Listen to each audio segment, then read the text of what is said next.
6 दिनों की तपस्या, 6 दिनों का इंतजार और जब घड़ी आई विदाई की तो बालाघाट की सड़कें श्रद्धा के समंदर में डूब गई। मर्यादा पुरुषोत्तम के जयकारों से आसमान गुंजायमान हो उठा।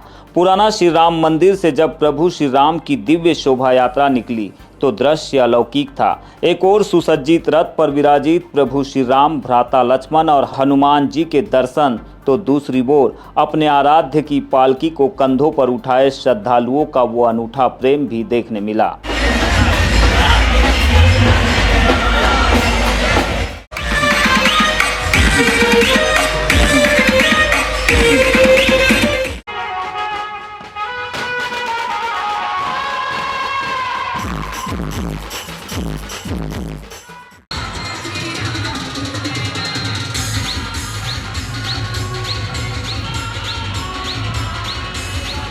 इस बार आकर्षण सिर्फ भव्यता नहीं बल्कि संस्कृति का संगम भी था। उज्जैन के डमरू दल की गूंज ने महाकाल की नगरी का एहसास कराया तो राजनांदगांव की चली झांकियों ने हर किसी को रुकने पर मजबूर कर दिया। राम स्वयंवर के जीवंत दृश्यों ने त्रेता युग को साक्षात बालाघाट की गलियों में उतार दिया। लेकिन सबसे खास बात ये रही कि हमारी माटी की खुशबू यानी कि बालाघाट की बैगा संस्कृति और सभ्यता को प्रदर्शित करती झांकियों ने भी इस शोभा यात्रा को अनूठा बना दिया। परंपरा और भक्ति का ऐसा मेल विरले ही देखने को मिलता है।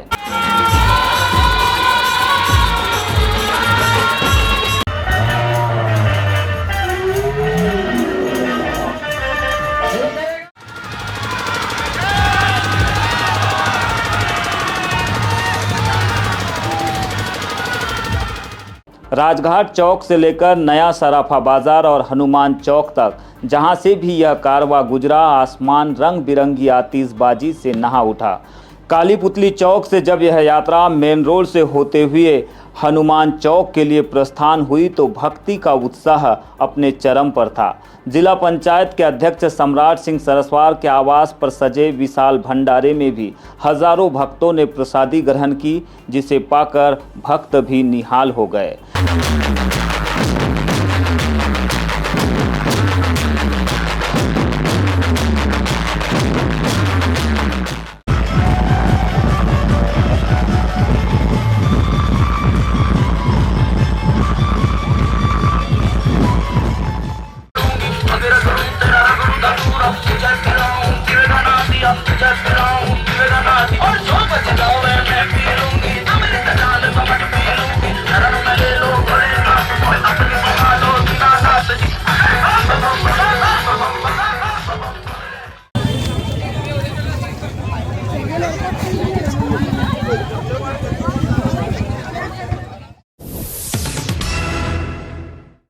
टैक्स चोरी और स्टॉक में हेराफेरी करने वालों पर प्रशासन का डंडा चला है।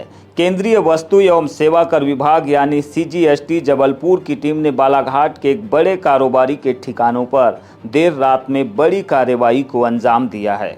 मामला बालाघाट के करनी ज्वेलर्स से जुड़ा है। आयुक्त लोकेश कुमार लिल्हारे के मार्गदर्शन में विभाग को पुख्ता जानकारी मिली थी कि यहां पर स्टॉक और अकाउंट्स में बड़ा खेल चल रहा है।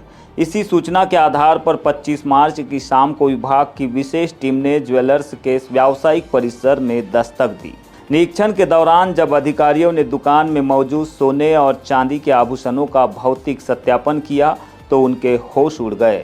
कागजों में जो स्टॉक दर्ज था वह हकीकत से कोसों दूर मिला। मौके पर सोने और चांदी के स्टॉक में भारी कमी पाई गई।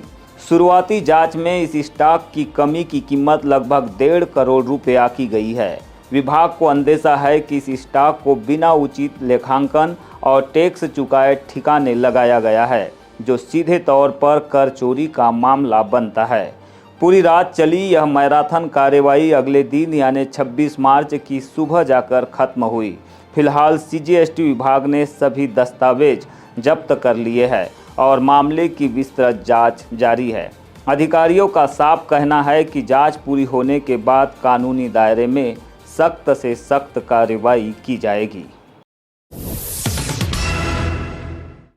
राज्य शिक्षा केंद्र के परिणामों ने साबित कर दिया है कि बालाघाट की क्वालिटी एजुकेशन का कोई सानी नहीं है। कक्षा 5वीं में 99.30% रिजल्ट के साथ जिला पूरे प्रदेश में दूसरे नंबर पर रहा। वहीं 8वीं बोर्ड में 98.71% सफलता दर के साथ बालाघाट ने तीसरा स्थान हासिल किया। यह आंकड़े गवाही दे रहे हैं उस मेहनत की जो साल भर क्लासरूम के भीतर की गई। सफलता की इस दौड़ में स्थानीय स्कूलों ने भी बाजी मारी है। बालाघाट के सांदीपनी विद्यालय के नन्हे सितारों ने आसमान छू लिया है। यहाँ की काव्या वंजारी ने 92% अंक लाकर स्कूल में टॉप किया, तो वही लिवांशी पारधी ने दूसरा और चैतन्य हाड़के सहाना खान ने तीसरा स्थान अर्जित किया, जबकि कृतिका सोनवाने और दिव्या सोनगड़े ने क्रमशः चौथा और पांचवा स्थान प्राप्त कर अपनी मेधा का लोहा मनवाया। इन बच्चों की मुस्कान आज पूरे जिले का गौरव है। सफलता की इस चमक के पीछे उन शिल्पकारों का भी हाथ है जिन्होंने दिन रात एक कर इन नन्हे पौधों को सींचा। सांदीपनी विद्यालय के प्राचार्य डॉक्टर युवराज राहंगडाले के कुशल नेतृत्व और कक्षा शिक्षिका आशा पालेवार एवं वैशाली तिवारी के अटूट समर्पण ने बच्चों को इस मुकाम तक पहुंचाया है। इन गुरुओं की मेहनत ही है कि आज ये नन्हे बच्चे अपनी मेधा का लोहा मनवा रहे हैं।